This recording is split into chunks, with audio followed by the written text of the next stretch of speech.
the game had essentially been decided. But what was the change in that third quarter? I thought we just met their level of physicality and force. I mean, they just took it to us the whole first half. They were tremendous defensively. You know, that's I think the second best defense in the league statistically, and they showed it in that first half. They got after us. They took away everything we were trying to do.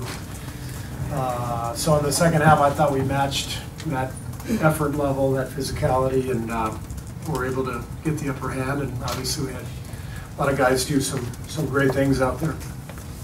Steve, how's David West doing? He said it's not too bad, so it's a good sign. We'll see what happens. I know you kind of regularly talk about how you don't care how Andre shoots because he does other stuff, but when he is hitting 4 threes in a game, hitting 3 threes in that first quarter, what bonus is that providing?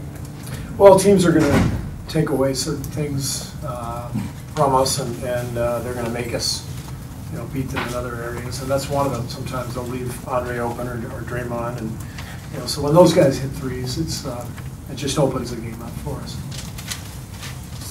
Steve, in the middle, when you get Draymond back middle, when you get Draymond and Iguodala together, just watching them and the things they do on both ends of the court, how special is what they do, especially the intangible stuff? Well, they're two of the smartest defensive players I've ever seen.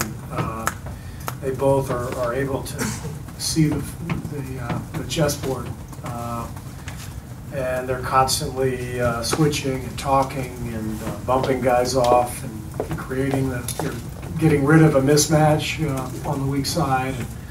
And, so they're amazing in what they do, and they work beautifully together as well. Steve Durant had the ball in his hands a lot, especially in the first quarter. Did you kind of move to take it out of his hands, and did it flow a little better when he was off? But he and Klay both working off the ball. I thought in the first half they took us out of everything, and so our default when we're not running our offense is to go to KD because you know, he's our best player. So you know, I give them credit for taking us out of our offense, and you know, we got disjointed there. But I thought we did a much better job in the second half. We only had 4 turnovers. The ball started to move. And I thought we just stayed with it, and really hell of an effort in the second half. Steve, Kevin's numbers and Klay's numbers speak for themselves, but how would you kind of compare and contrast how they built their rhythm throughout the game and got the shots? Well, Klay didn't seem to have much going in the first half. I thought he hit a couple of big baskets for us at the end of the first to keep it to a 6-point deficit, I think. He hit a 3 in the corner, and then he hit kind of a runner. But his second half was just an explosion. KD was just methodical as always. You know, he's amazing. Kevin, you sort of look up at the end of the game and he has 30+ points. It just happens every night. You know, that's how talented he is. So he kind of kept us afloat when we needed him to. When Klay got going in the second half, that gave us that burst we needed. How impressive has Klay's shooting been these first 2 games? And are you surprised that you haven't really noticed any kind of, or maybe you have, any after effect from the injury at all since he's come back? In fact, the injury may have helped him a little bit. You know, he finally got some time off. Klay has to defend the opponent's best guard night in and night out. Never misses a game. You know, he's been in the league 7 years. I don't know how many games he's missed, but not a lot. And so I think in hindsight, probably wasn't the worst thing for him to get a few weeks off, and because he looks really, really fresh and sharp right now. Steve, how hard was it to defend Aldridge tonight? And were there times that it seemed like whatever you threw at him just wasn't going to work? Yeah, I thought the Spurs did a great job of countering the way we defended in Game 1, and they beat us on a lot of plays, a lot of actions. We're going to have to look at that and reevaluate how we're going to guard them. So he's a load. I mean, I've said it many times. I think he's the best low post scorer in the NBA now. And what makes him tough is that he can also step outside and shoot the jumper. But he got 12 free throws tonight. You know, they hammered us inside quite a bit, but we stayed with it.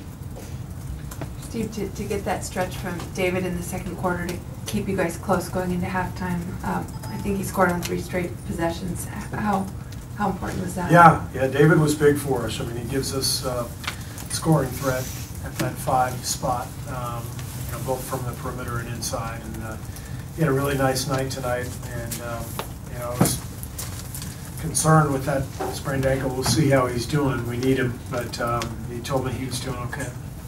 Coach, did you have to challenge them at all at halftime to match their intensity that they showed in that first half? I didn't really have to say much. They knew it.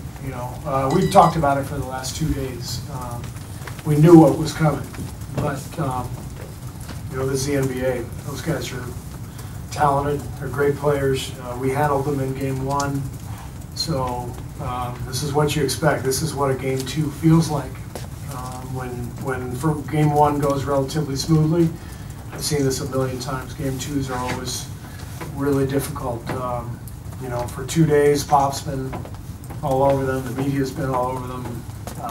Our guys are feeling great, and next thing you know, we're down and they're dominating the game. So no surprise, but I'm proud of our guys for staying with it and playing a great second half. Steve, you talked about their defense in the first half causing all the turnovers. How much, though, did your players just take care of the ball better, just be more conscious of that? Yeah, I mean, they were in us on every cut, every pass, and so we had a few mistakes that were unforced, but I think most of them came because of their pressure, and they were getting into us, and we just couldn't find a rhythm. So, to finish the game with 32 assists and 15 turnovers after having 11 turnovers in the first half shows you how well we played in the second half, and we needed to because we played a team that came out and really took it to us early, and I thought played a great game. What was the explanation given on the Draymond flagrant, and is there any kind of concern level given the history and the fact that he just picked up his first flagrant point? I didn't ask the official. We just kept going. So we'll hear from the league, I guess, and just got to go with it. Get back to Aldridge. You guys aren't a big double team, Yeah. and you went to at least in that third quarter back possessions. Did not score against it. How hard is it for you to go to a double team, and how effective do you think this one was, maybe to stop his rhythm? Well, they were much more aggressive tonight. Game 1 was easier to help and to send double teams, and tonight they did a good job of being more aggressive and taking us out of some of the things we wanted to do defensively. So, it's tricky. You want to double team, but you don't want to give up threes. You don't want to give up easy buckets. So you have to pick and choose, and it's not that easy to figure out when to go, when not to. And so, we're trying to keep him off rhythm, and they're trying to keep us out of rhythm defensively at the same time. So it's just kind of a little chess match going on as far as the doubles are concerned. Great, thanks. We'll have Aldridge in here for them eventually.